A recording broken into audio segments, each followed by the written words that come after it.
तो guys welcome to our YouTube channel. जैसा कि थंबनेल से आप लोगों को पता चल गया होगा कि आज हम लोग बात करने वाले हैं विवाह की वैधता के बारे में। क्या भरण पोषण लेते समय क्या विवाह की वैधता को ध्यान में देना चाहिए या नहीं देना चाहिए, इसके लिए हाई कोर्ट ने क्या कहा है उसके बारे में हम लोग पूरा डिटेल से देखेंगे। तो वीडियो अच्छा लगे तो वीडियो को लाइक और चैनल को सब्सक्राइब कर लीजिए।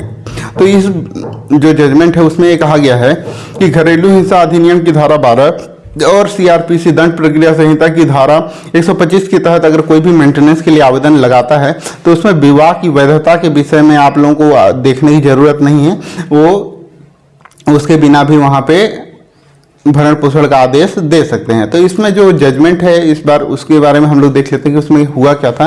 तो यहाँ पर सबसे पहले जो आवेदिका है उसकी वाइफ है, उन्होंने ट्रायल कोर्ट में आवेदन किया और वहाँ पे उसको आदेश पारित कर दिया गया कि उनको 3,000 रुपये का उसके पति के द्वारा मेंटेनेंस हर महीने दिया जाए।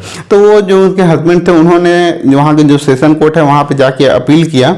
अपील करने के बाद वहाँ पर ये देखा गया कि उसके जो उनकी वाइफ है उन्होंने अपनी शादी को वैलिड वहाँ पे साबित करने के लिए कोई भी सबूत पेश नहीं किया है, जिसके आधार पे जो अपीलीय कोर्ट था वहाँ पे सेशन कोर्ट, उन्होंने उसके जो आदेश है उसको खारिज कर दिया गया, उसके अपील को स्वीकार कर लिया गया। उसके बाद जो उनकी वाइफ है उन्होंने high court Karnataka high court में यहाँ पे आवेदन किया। तो उसमें ये कहा गया कि उनके पास एक ID कार्ड है जिसमें दिया हुआ है कि उसे इंगित होता है कि उनकी जो प्रतिवादी है जो उसका पति है वो पति के रूप में वहाँ पे अंकित है उसके ID प्रूफ में कि पति के नाम पे जगह पे उनके पति का जो प्रतिवादी है उसका नाम दिया हुआ है। और इस कंडीशन में उसको ये वैलिड उसका जो शादी है उन दोनों के बीच का वैलिड है या नहीं वैलिड है उसको आप लोगों को देखने की ज़रूरत नहीं है। अगर अगर ट्रायल कोर्ट में ही उस चीज़ को अगर चुनौती दी होती तो वहाँ पे देखा जाता, ठीक है, और वहाँ पे अगर सबूत वगैरह पेश होते तो वहाँ पे इस चीज़ को चैलेंज किया जा सकता था।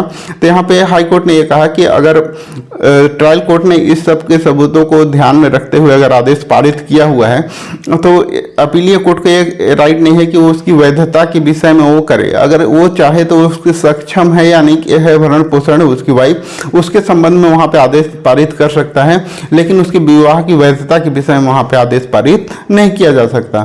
तो यहाँ पे जो ये कर्नाटक हाईकोर्ट का जो जजमेंट है इसमें एक बार ये ट्रायल कोर्ट के सबूत की सराहना की है।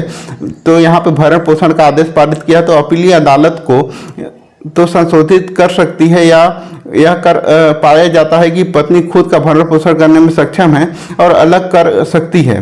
तो इसे अपीलीय न्यायालय के विवाह की वैधता अन्यथा कोई संबंध में आदेश पारित किया जाता है तो उसके अधिकार क्षेत्र का उल्लंघन है। तो मतलब यहाँ पे स्पष्ट रूप से कहा गया है कि अगर कोई विवाह की वैधता के संबंध में अगर कोई आदेश पारित करता है तो उसके क्षेत्राधिकार का उल्लंघन है, ठीक है। इसका जो केस है यहाँ पे स्वर्णा और कस्तूरी बनाम शिवप्पा ये केस है कर्नाटक हाईकोर्ट का है कि 18 अप्रैल 2022 को ये आदेश पारित किया गया। तो इसको आप लोग अपने ट्रायल के दौरान इसको यूज कर सकते हैं या बाद में आप कहीं पे भी यूज कर सकते हैं विवाह की वैधता के संबंध में। तो यहाँ पे सबसे स्पष्ट ये है कि कोई हस्बैंड है तो जो ट्रायल कोर्ट में जब चल रहा है उसी समय अगर आपको विवाह के नहीं हुआ है, वैलिड विवाह नहीं है, उससे रिलेटेड आपके पास कोई प्रूफ है तो आप लोग उसी समय प्रूफ यूज करें, ना कि अपील का वेट करें, ठीक है। अपील में इसको आप लोगों को पेश करने का कोई भी राइट नहीं है और वहाँ पे अपीलीय कोर्ट को यह क्षेत्राधिकार भी नहीं है कि वो उसको विवाह के वैधता के संबंधित वहाँ पे कोई भी आदेश पारित कर सकता है। तो वीडियो अच्छा लगा तो वीडियो को लाइक और चैनल को सब्सक्राइब कर लीजिएगा ताकि आप लोगों को इस तरह का अपडेट मिल सके। Thanks for watching.